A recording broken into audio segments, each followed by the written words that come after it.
Today is May 16th. It's the Sabbath day. It is also the 37th day in the count to Pentecost. And today I want to begin talking about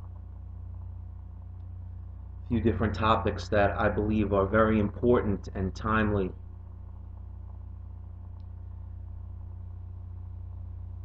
Especially with everything that is going on around us today. We must be watchful. We must be on guard. And observe everything carefully. I want to start out in Mark chapter 4.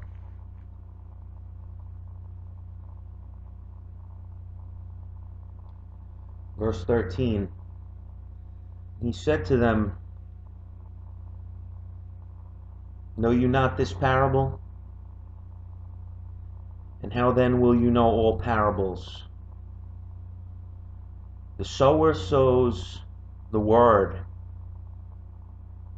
and these are they by the wayside, where the word is sown. When they have heard, Satan comes immediately and takes away the word that was sown in their hearts. And these are they likewise which are sown on stony ground. When they have heard the word, immediately receive it with gladness, and have no root in themselves, and so they endure but for a time. Afterward, when affliction or persecution rises for the word's sake, immediately they are offended.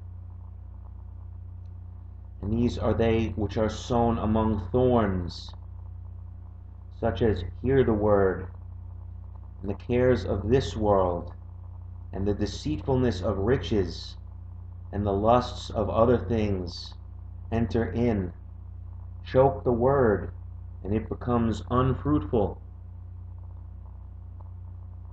And these are they which are sown on good ground, such as hear the word and receive it, and bring forth fruit, some 30 times, some 60, and some 100.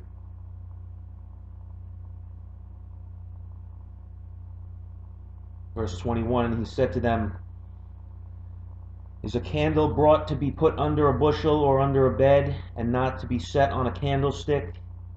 There is nothing hid which shall not be manifested, neither was anything kept secret, but that it should come abroad. If any man has ears to hear, let him hear. And he said to them, Take heed what you hear. With what measure you meet, it shall be measured to you. And to you that hear shall more be given. But for he that has, to him shall be given more. And he that has not, from him shall be taken even that which he has.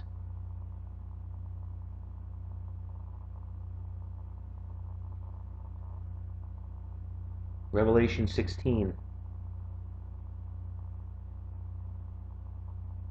verse 15, Behold, I come as a thief.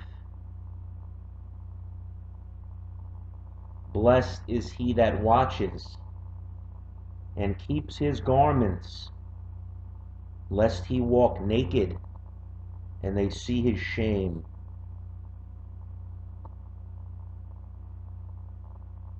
We must be watchful in this time.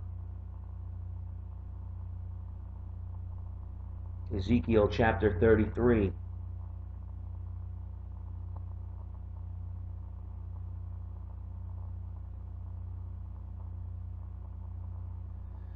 Verse 1, Again the word of Jehovah came to me, saying, Son of man, speak to the children of your people, and say to them, When I bring the sword on the land, if the people of the land take a man of their coast and set him for a watchman, if when he sees the sword come on the land, he blow the trumpet and warn the people, then whoever hears the sound of the trumpet and takes not warning, if the sword come and take him away, his blood shall be on his own head.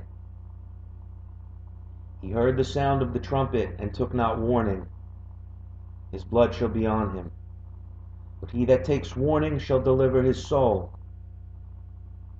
But if the watchman see the sword come, and blow not the trumpet, and the people be not warned, if the sword come and take away any person from among them, he is taken away in his iniquity, but his blood will I require at the watchman's hand. So you, son of man, I have set you a watchman to the house of Israel. Therefore you shall hear the word at my mouth, and warn them from me.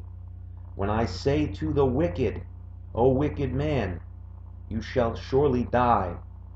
If you do not speak to warn the wicked from his way, the wicked man shall die in his iniquity, but his blood will I require at your hand. Nevertheless, if you warn the wicked of his way to turn from it, if he does not turn from it, from his way, he shall die in his iniquity, but you have delivered your soul. Therefore, you, son of man, speak to the house of Israel.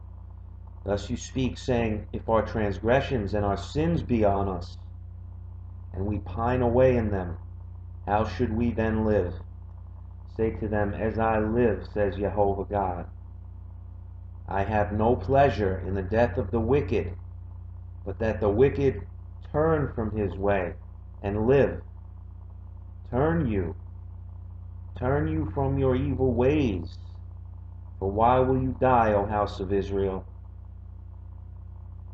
Therefore, you, son of man, say to the children of your people, the righteousness of the righteous shall not deliver him in the day of his transgression. As for the wickedness of the wicked, he shall not fall thereby in the day that he turns from his wickedness. Neither shall the righteous be able to live for his righteousness in the day that he sins. And I shall say to the righteous that he shall surely live, if he trusts to his own righteousness. Now, Jehovah, his righteousness is different than man's righteousness. Man's righteousness is like filthy rags, and it is perverse. And God, Jehovah, is the only one that shows the true difference between what is right and good and what is wrong and evil. And man interprets those things, he takes that to himself with his own knowledge. When he ate from that tree in the beginning, he took that upon himself and he disobeyed his Creator. So his mind has become perverse in judgment. And again, we must always look to Jehovah for what is right and good and what is wrong and evil, and to differentiate by his law, by his word, not our own interpretation and our own ways of thinking of what is right and wrong. He is the lawgiver, and we must understand through him, and we are wise from him, his wisdom, the true wisdom, to keep you from evil.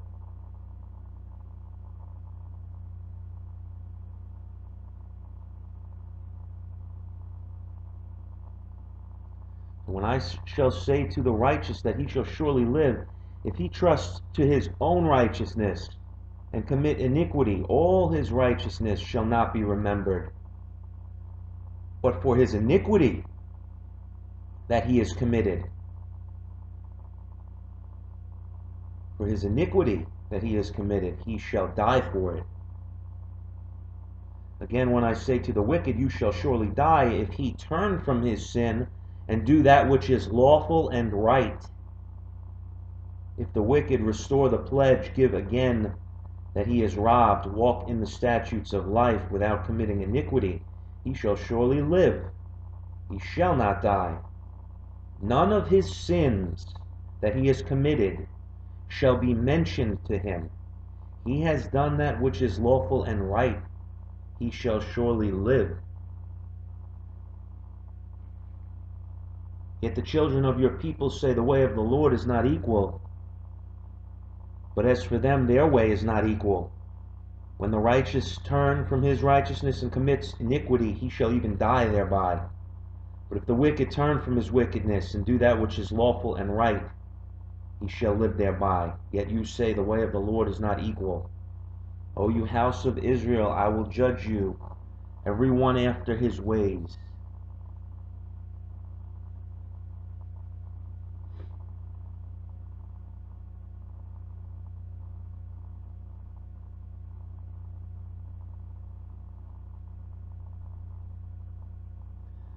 I want to start to read from a book by Michael Hoffman, which is Secret Societies and Psychological Warfare. One of the most important books, I believe, in understanding the times we live in. And mass mind control. We live in a time of great deception in this world. Talk about that all the time. We need to stay alert to these things and understand who's pulling the strings behind the scenes. And we know from the scriptures we are in a spiritual war. And if you do not have the armor of God in this spiritual war, you will not survive it. So we are going over these things today to stay watchful.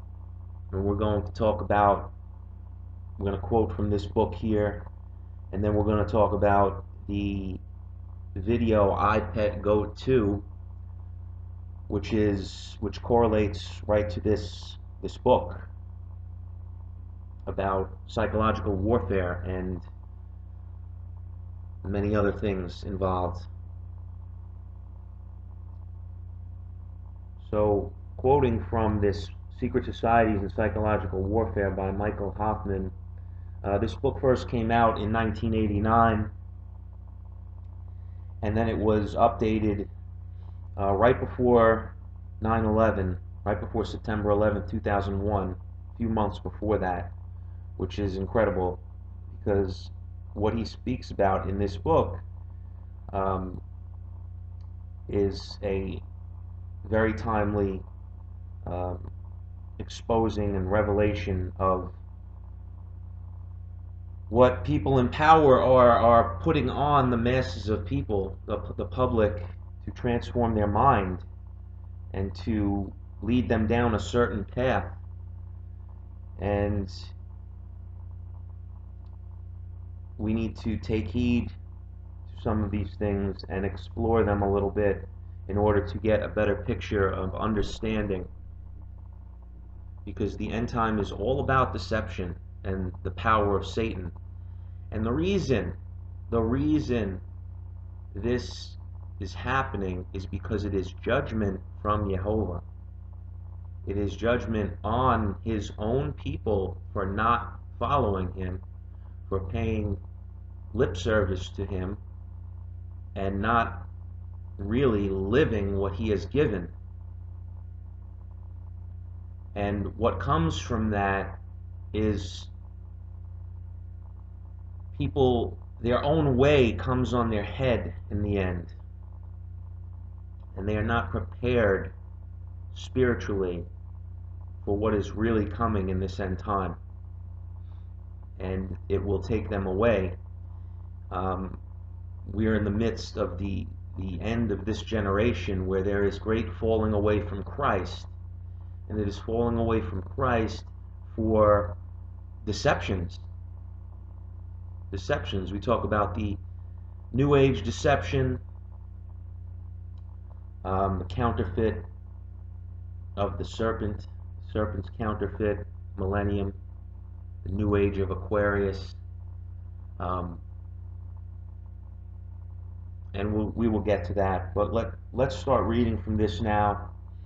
And he says, and I quote from Michael Hoffman here, the occult cryptocracy, so the hidden shadow government, basically, people in power that you don't see on your television set, the hidden rulers, basically, process the group mind of the masses mainly through psychodrama. Now, we just stop there already and we talk about, you know, how people are led by their emotions. They're led around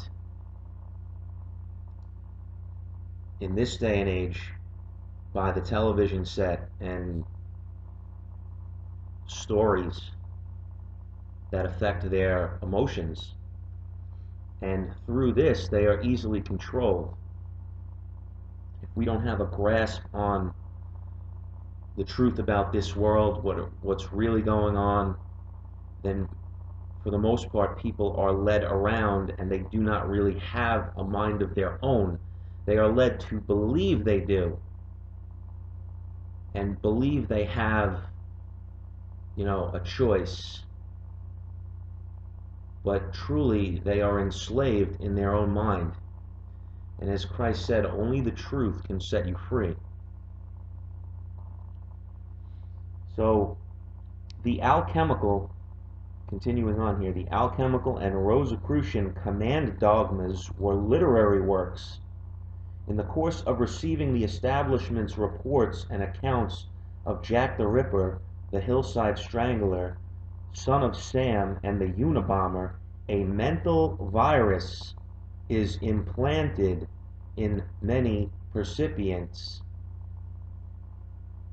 Mental virus, and I find it, the wording here, very pertinent to our time now, where I believe there is a mental virus spreading, not a physical virus, but a mental virus changing the way people perceive things. And it is all done by the television set,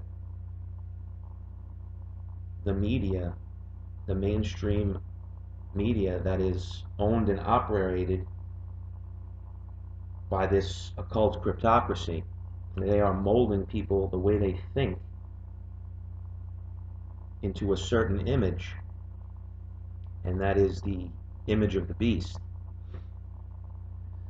Now, a mental virus is implanted in many percipients.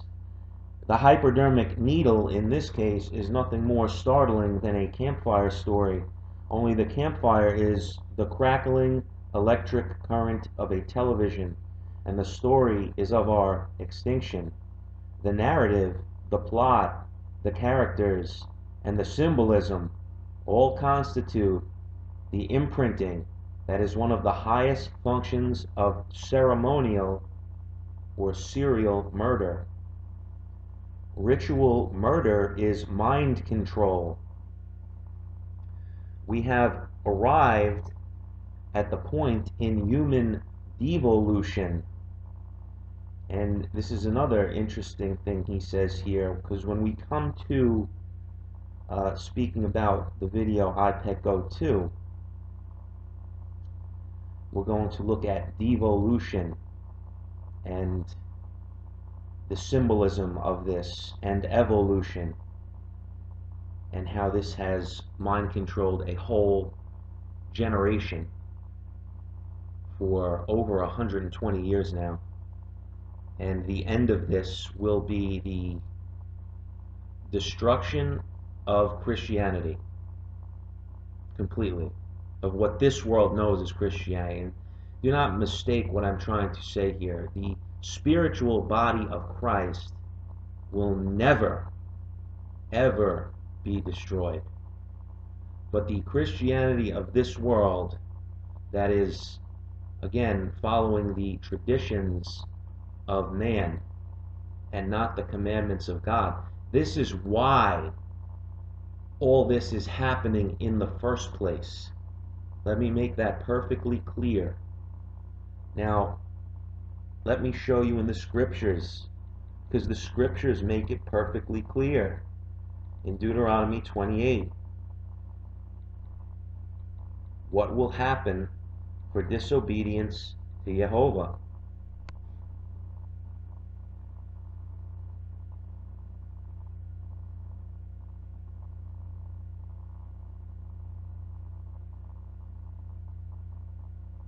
Now, there are many curses that come,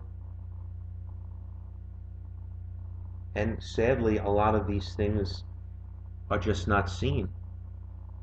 They are spiritual, and those who aren't watching don't even understand how it's happening. Verse 49, Deuteronomy 28, Jehovah will bring a nation against you from far away, from the ends of the earth, like an eagle swooping down.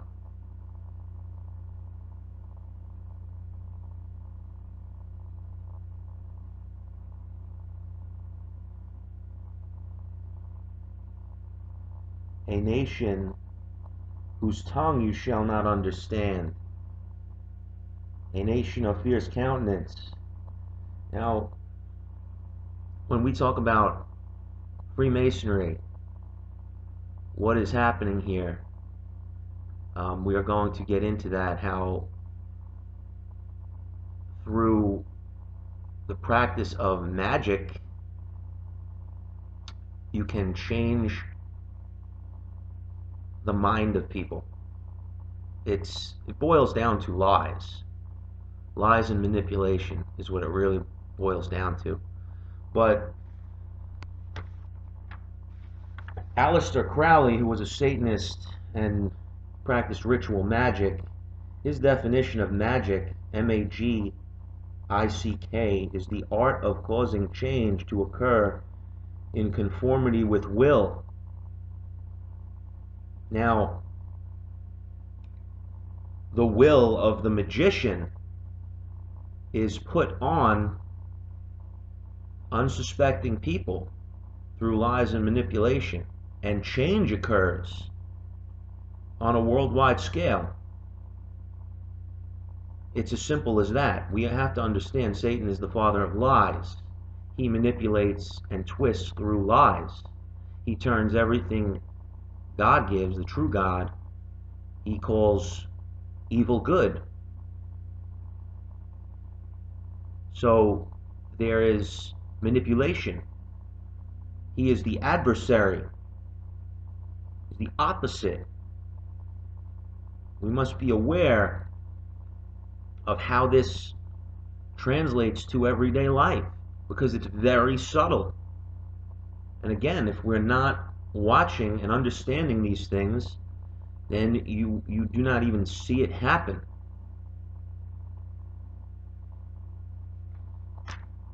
So it's about causing change.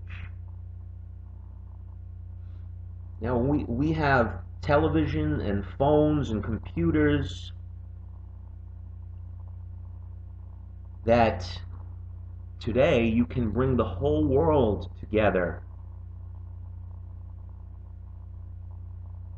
because of the flow of information. And this is obvious now, but we must see how they are doing this in our time, especially with current events. This virus, which, again, it is a mind control psychodrama being played out to change the world. Talk about the coronation ceremony of the beast and what all this really means, the esoteric symbolism behind what is happening now. There is the esoteric and the exoteric Now, the esoteric symbolism is for the elite, the initiated, and the exoteric is for the public. Basically, there's two sides to a lot of symbolism, and there is the hidden esoteric true meaning behind something, and then there is the version that the public is given. And this is the dialectic that is always working in society, and it's shown in politics and in many other aspects of life in this world.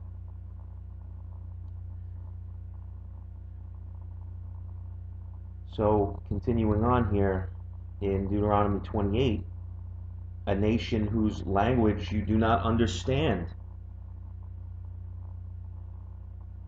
nation whose tongue you shall not understand. So if we're not seeing and reading the signs and symbols and understand what is really going on, then we're in the midst of great destruction and it is not even noticed. Do we understand how the world is being changed right now? Are we seeing just the story given to us, or are we understanding what is taking place behind it all?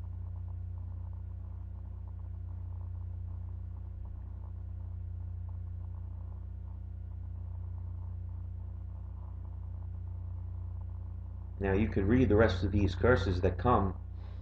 They are many, but it all comes from God because of disobedience. That's what the curses come from. God wants good for people, but He has prepared good and evil. And for those who won't take heed, there is evil prepared. And it's not always obvious. It's very subtle.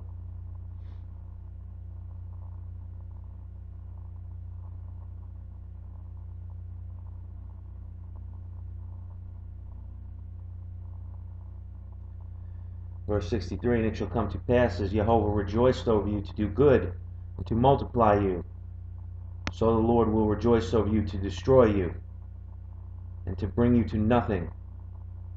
And you shall be plucked from off the land where you go to possess it. And Jehovah shall scatter you among all the people, from one end of the earth even to the other, and there shall you serve other gods, and there shall you serve other gods, which neither you nor your fathers have known, even wood and stone. Stop there and go back to the article here. Go back to the book, rather.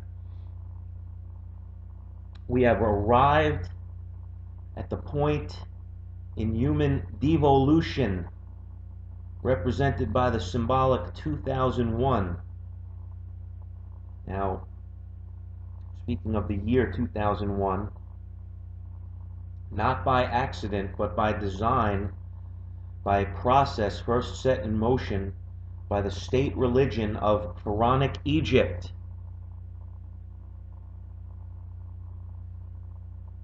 The mute monolith of 2001, this is speaking of actually the book and movie. The book by 33rd degree Freemason Arthur C. Clarke, 2001, The Space Odyssey.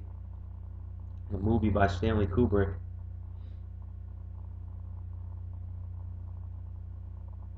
The symbolism in this movie is incredible. And again, when you understand the esoteric symbolism behind it, there's so much symbolism in movies and music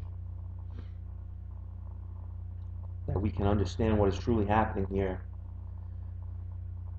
The mute monolith of 2001 is a harbinger of what Clarke calls, in another of his works, the Overlord, and that is From Childhood's End.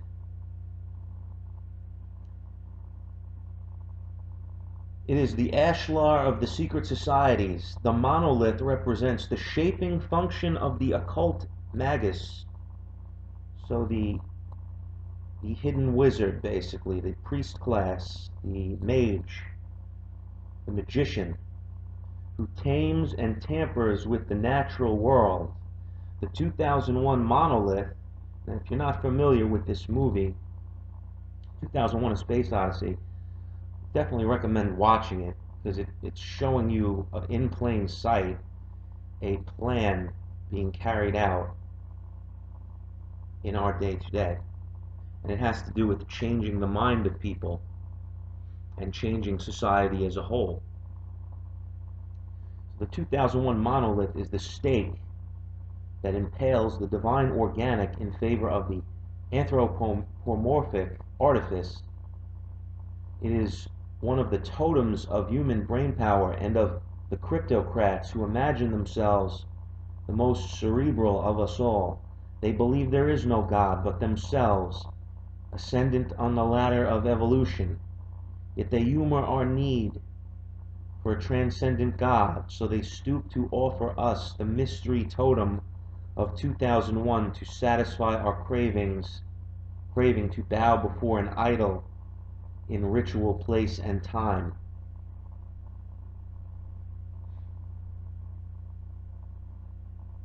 Now, to the believer, we understand. But to the unbeliever, being controlled, there is great danger. There is great danger in these things. This Freemason's radiating ashlar, this transmitter monolith, is a sentinel that we have allegedly triggered with our awareness as a progressive development, which is in turn conveyed by the sentinel to the higher power, dark gods. The masses at large in the early 21st century have had as many occult experiences and absorbed as many occult cues as most of the old Lodge brothers. 2 hours in front of a screen watching the movie The Matrix should sufficiently program even the most wholesome Eagle Scout or the most innocent Mayberry resident to the level of first degree of occult apprentice. 2001 takes the occult game of hazard to the next highest level of peril and opportunity, the perilous gamble. Satan becomes more and more evident on earth among us. The occult opportunity, instead of overthrowing him and his human sponsors, many of us find that he's not so bad after all. The appearance of the Sentinel from 2001 at the beginning of the year 2001 and the century it symbolizes, the 21st, marks the symbolic end of the preparatory processing phase intended to program us into accepting the appearance of the devil himself as our presiding overlord.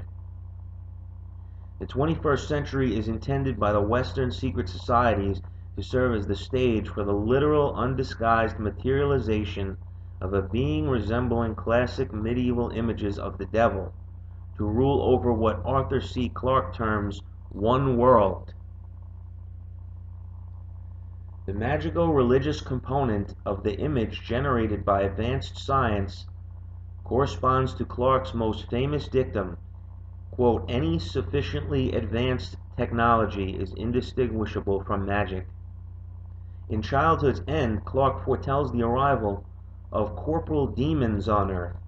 He styles these demons the overlords.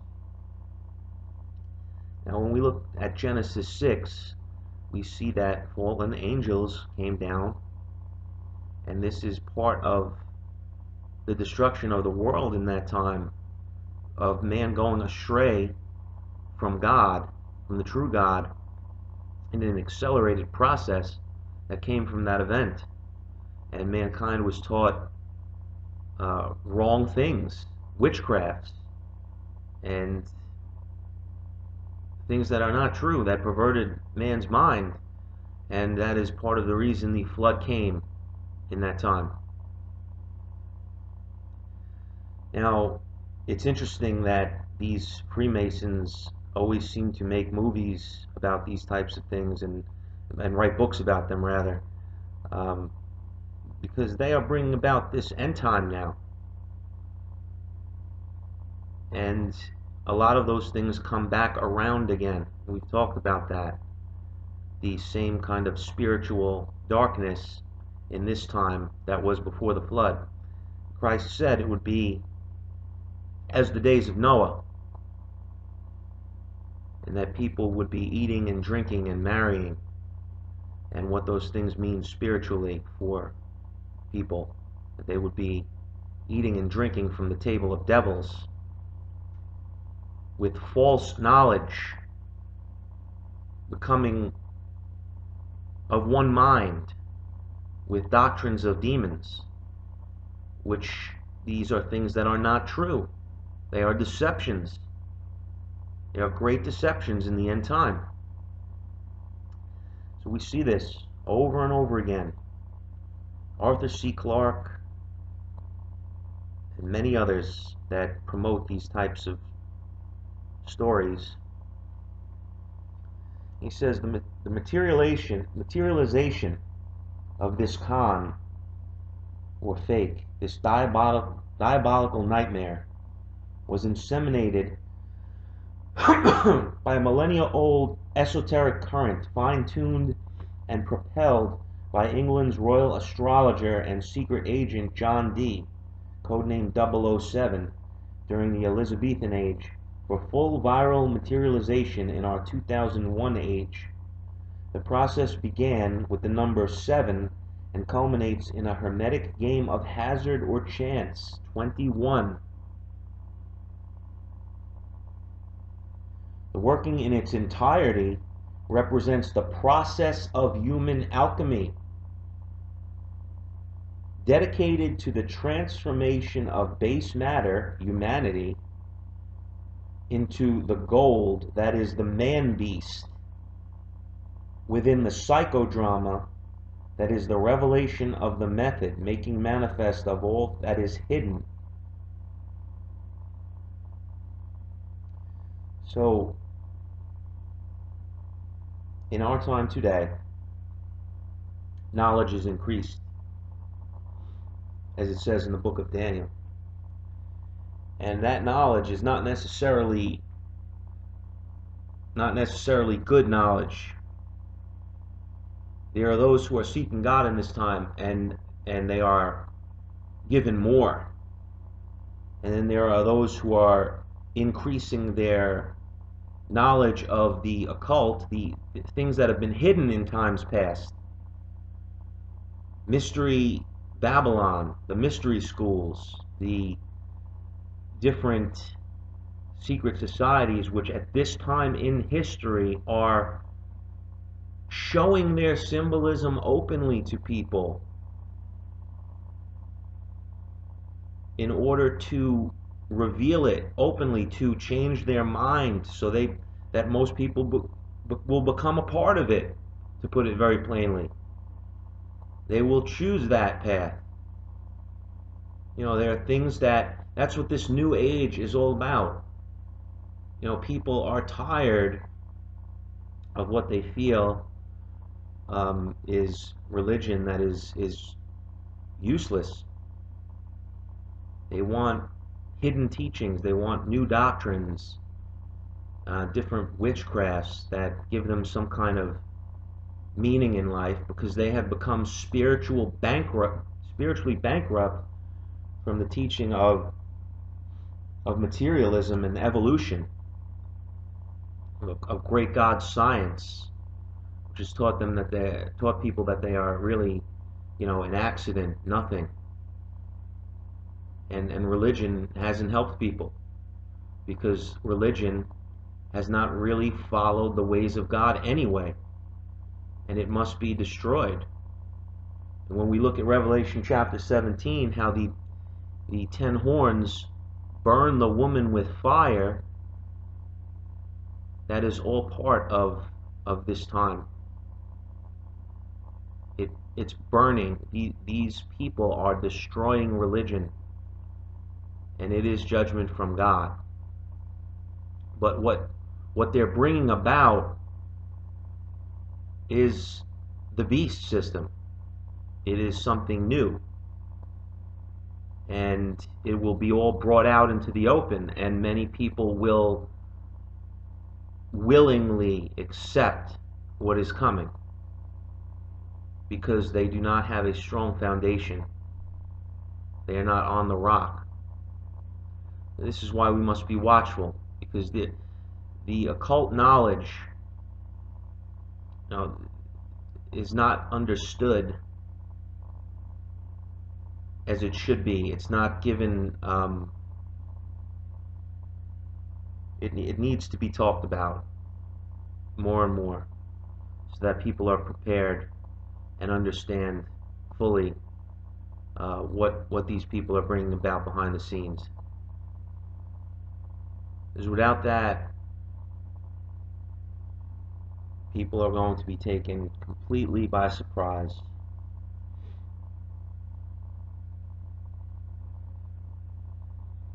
So continuing on here, making manifest all that is hidden, which was initiated just a few years after Dee's death in the pages of the 1615 Rosicrucian Manifesto, Confessio Fraternitatis, or Confessions of the Laudable Fraternity of the Most Honorable Order of the Rosy Cross. The psychological warfare contained within this esoteric confession is predicated on the following strategy. One day, when we have secured our victory, listen to what these people write and how they talk about what they are going to do to the world, and how they are going to brainwash and manipulate people. And this is spiritual warfare. These people are following the dragon. One day, when we have secured our victory, we will confess our crimes to a ritually bound public. The Confessio foretold that nearly 400 years ago, that which in before times has been unseen shall be spoken forth and uttered, makes manifest innumerable secrets. So the transformation, mankind is being initiated into this, into transforming his mind.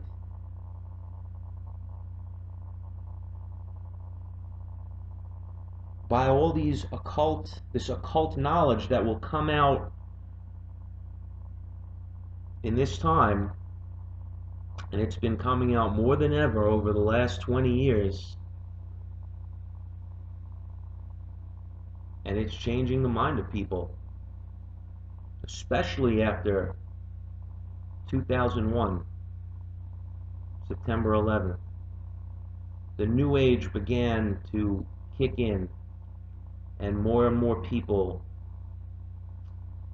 were hungry for different things. The falling away began in a greater magnitude at that time. And again, it's judgment from God. It will come to pass, and it will be completed very soon. We see after 2001, the Harry Potter generation, kids that grew up watching Harry Potter, are now in their early 20s and even late 20s, and they're more apt to follow New Age doctrines. When you're given this white magic versus black magic dialectic, it's totally antichrist, both sides. But it fools people into this, again, way of thinking where people start to adopt idolatrous practices. that are completely against God, that he has warned about over and over again. So we see the generation, it is truly, as Arthur C. Clarke titled um, his book, Childhood's End. That's really what it's about. And if you haven't read that book or saw the movie that they made a few years back about that book, I suggest you watch that as well, because that is what is happening. That is the symbolism behind what is happening. It is a destruction of religion, and first and foremost Christianity. And it's done by bringing the occult, the hidden practices, out into the open. People are becoming more and more involved in those things and living a lawless, antichrist lifestyle.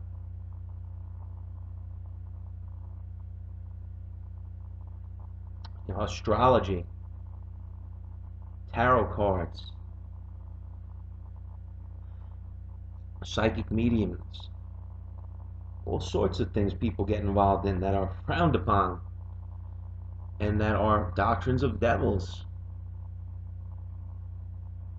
Oh, it is the eating from the table of devils. We must be aware of it. It's great change in our time today, especially over the last 20 years. And now we are in a new time, a new accelerated process. It is the end of that time, coming to the end of that time, and it again, very dangerous time we're in. Very dangerous spiritually if we're not watching, if we're not on guard.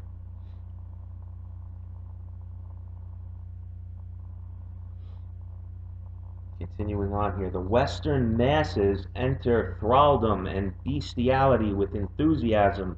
They cheer programming and suppression of dissent. They volunteer for digital surveillance. They idolize their executioners and exterminators. They celebrate their new swinish identity.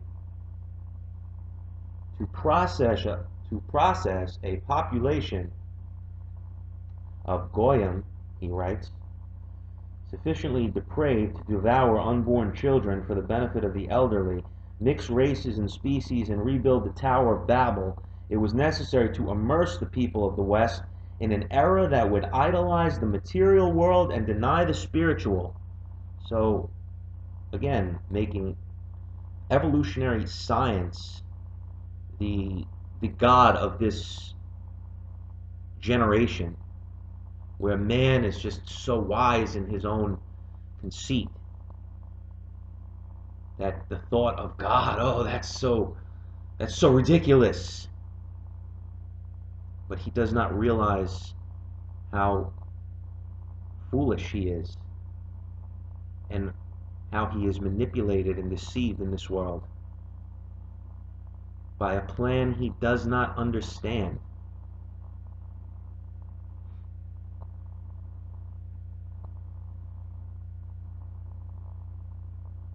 The public, having been trained by two principal methods, direct speaking, archetypal messages of pure terror,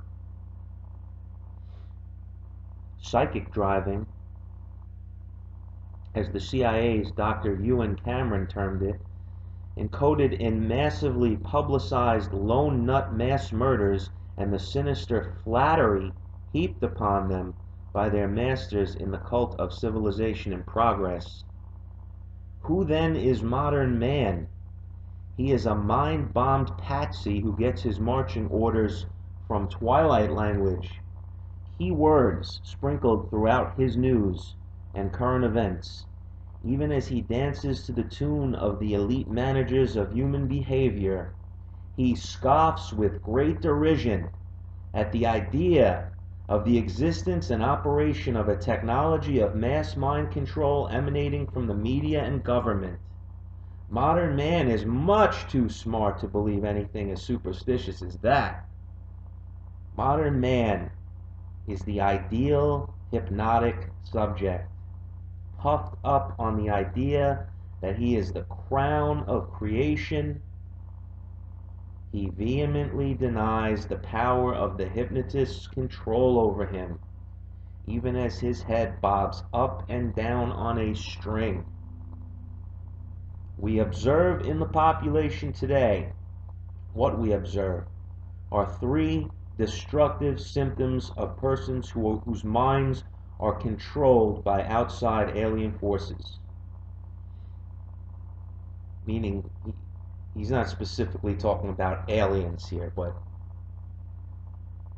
people think they have control of their mind and they don't understand they're being manipulated by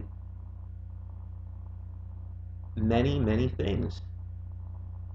And it's done through the media, which is the big, in our time today, the media, the television can control the whole world. And everybody has their phone/computer in their hand at all times, staring into it like it is the black monolith from 2001, A Space Odyssey. And that is literally people looking and staring at their phones all day long and their black televisions on their walls. That is the monolith that creates the change in people's minds and controls their minds. But they refuse to understand that, or they do not see it. Do not see the power behind it.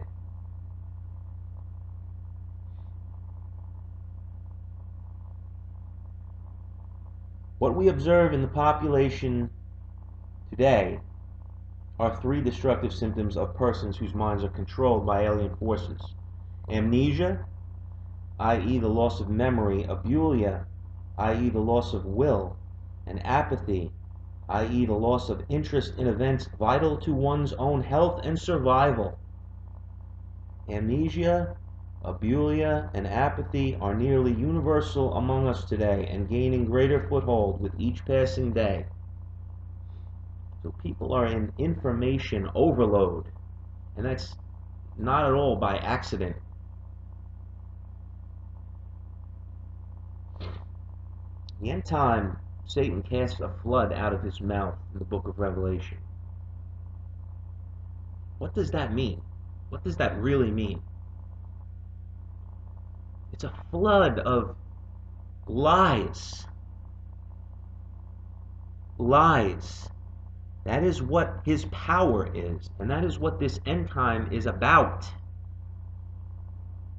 It's not about physical destruction, although there is physical war and destruction in this world, and there always has been. It's about spiritual destruction in the end, through lies and manipulation and disobedience to the true God. No lie is of the truth.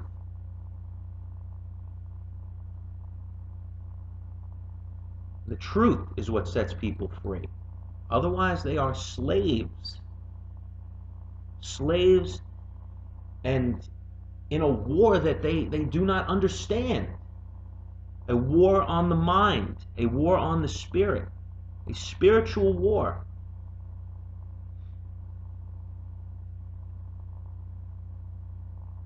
Man began his peregrination away from Eden through his conceit that he would become as God. Yet, as soon as he left the divine plan for the occult process, his stated objective became the Kabbalistic Tikkun Olam, or repair of the world, via the intervention and imposition of human brain power, the very egomaniacal device that caused the separation from God's natural Eden in the first place. Repair of the world, indeed, a world a world the Kabbalists had only just ruined. In the Hermetic Masonic tradition, the secret identity of Satan is the cosmic force represented in the occult lore as emanating from the star Sirius, the so-called dog star, Alpha Canis Majoris. It is the secret tradition of the Freemason. In the secret tradition of the Freemasons, Sirius is overwhelmingly identified with a single primary attribute, the bringing of civilization to the earth. The heirs of this magical current were saluted by the illuminist and master alchemist Comenius in his 1668 book, The Way of Light, dedicated to the first scientific organization in Western history, Britain's August Royal Society. In it, Comenius addressed the first formal scientists as Illuminati and outlined their scientific purpose, which is to secure the empire of the human mind over matter.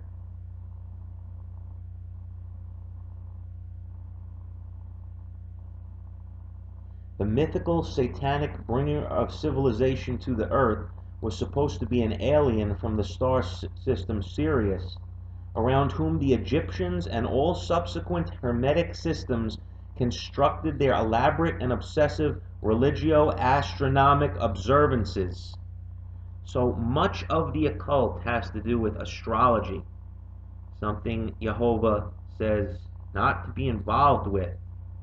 Says, do not be dismayed at the heavens as the heathen is. You know, their doctrine is as above, so below.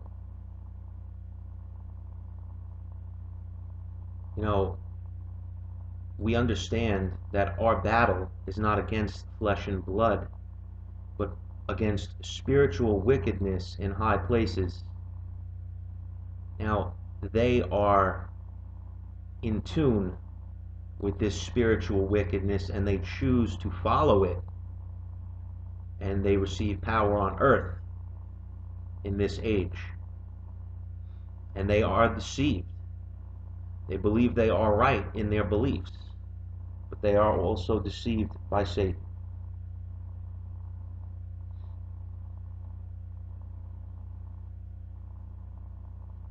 But astrology has always deceived mankind. The worship of the heavens above, the worship of the sun, moon, and stars, has always deceived man, especially the heathen nations, the unbelieving nations. And Israel fell victim to these idolatrous practices as well. And they went into captivity for it and were taken out of the land for it. First the 10-tribe northern kingdom, and then the tribe of Judah went into Babylon for 70 years. Because they followed the practices of the heathen nations around them. And they were taken away by it. They spiritually fell away from God and went into idolatry. And that is exactly what happens in this end time. There is nothing new under the sun.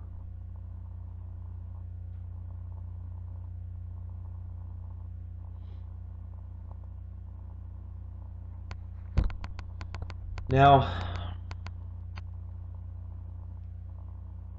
again, to just finish up here, and then in part 2, we're going to begin talking about the video iPet 2 and the symbolism behind it and what it all means.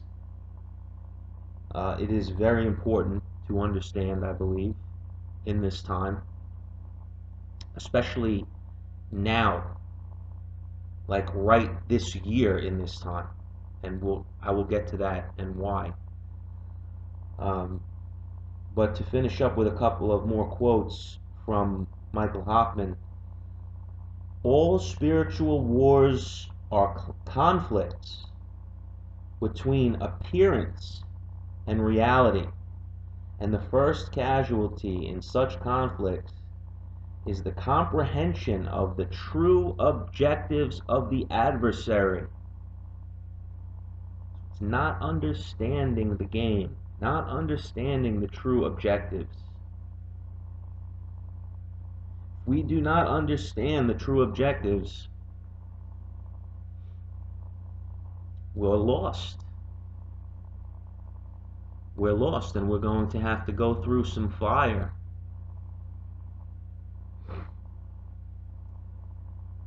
What we are now witnessing in the wake of the public enactment of these alchemical psychodramas, such as 9/11, and I would also say the psychodrama being played out now, whose spiritual consequences for mankind are far more momentous than most of us have far guessed, is a process of global occult initiation. These are open-air Masonic ceremonies which produce awe in the wake of the physical and technical accomplishments of their time-lost objectives.